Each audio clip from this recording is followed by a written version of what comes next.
సేవకులు కూడా కొంతమంది అట్లనే తేడా పడ్డారు. అందరికీ చెప్తున్న ప్రేమతో జాగ్రత్త. దేవుడు ఏ రోజున ఏ మలుపు తిప్పుతాడో నీకు తెలియదు. భక్తులందరూ చేసింది ఏంటంటే వాళ్ళు ఎదుర్కొంటున్న పరిస్థితుల వైపు కానీ అభ్యంతరపరుస్తున్న వ్యక్తుల వైపు కానీ చూడకుండా అన్నిటినీ బ్యాలెన్స్ చేసి అన్నిటినీ తమకు అనుకూలంగా మార్చగలిగిన దేవుని వైపు వారు దృష్టి నిలిపారు. ఎటు దృష్టి నిలిపారు? దేవుని వైపు వాళ్ళు దృష్టి నిలిపారు.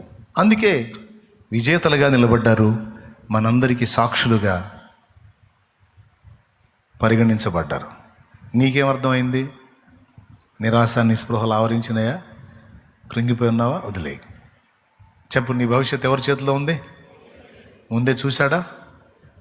రైట్. నీ బిడ్డల భవిష్యత్తు, నీ ఇంటి వారి భవిష్యత్తు ఉందని నీకు నమ్మకం ఉందా? దాన్ని ఏ మలుపైన తిప్పగల సమర్థుడు ఆయన అనే విశ్వాసం ఉందా నీకు? అట్లయితే మోకాళ్ళు ఆయన వైపే చూడు. ఆమె దా మోకాళ్ళ మీదకి రా. దీంతో పాటు గుర్తుపెట్టుకో, లాస్ట్ మాట, మన శత్రువులను కూర్చున్న భవిష్యత్తు కూడా దేవుడు ముందే లిఖించాడు. అర్థమైందా? నాశన పాత్రుడు తప్ప ఎవడు నశించలేదు అన్నాడు యేసయ్య. మనుష్య కుమారుడు తనను గూర్చి రాయబడిన ప్రకారం పోవచ్చున్నాడు, కానీ ఆయన అప్పగించిన వానికి ఎక్కువ శ్రమ కలుగును అని ఉంది. వాని ఉద్యోగం ఎవరొకడు తీసుకొనును గాక అని యేసును అప్పగించిన యోధాను గూర్చి కీర్తనలో ప్రవచనం ఉంది. అంటే ఇంకా చాలా సంవత్సరాల తర్వాత యోధా పుడతాడు. యోధా పుట్టకముందే వాడి గతి ఏమైంది అక్కడ ప్రవచనం రాస్తుంది. బిడ్డలారా, శత్రువుల భవిష్యత్తు కూడా దేవుడు ముందే సిద్ధపరిచి ఉంచాడు. మిడిసిపడి వెర్రవీగేటువంటి ప్రతి ఒక్కరి భవిష్యత్తు దేవుడు చూసి నవ్వుకుంటున్నాడు. ఏమండి?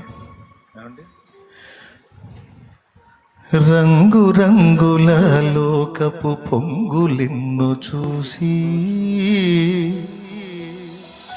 చెంగు చెంగున నీవు పరుగేత నేలనే,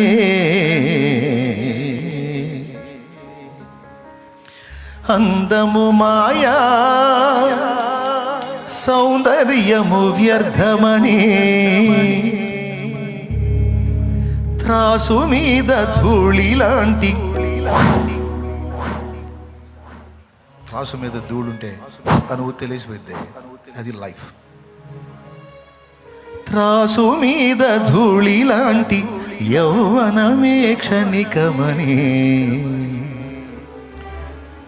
మూడు నళ్ళము చటని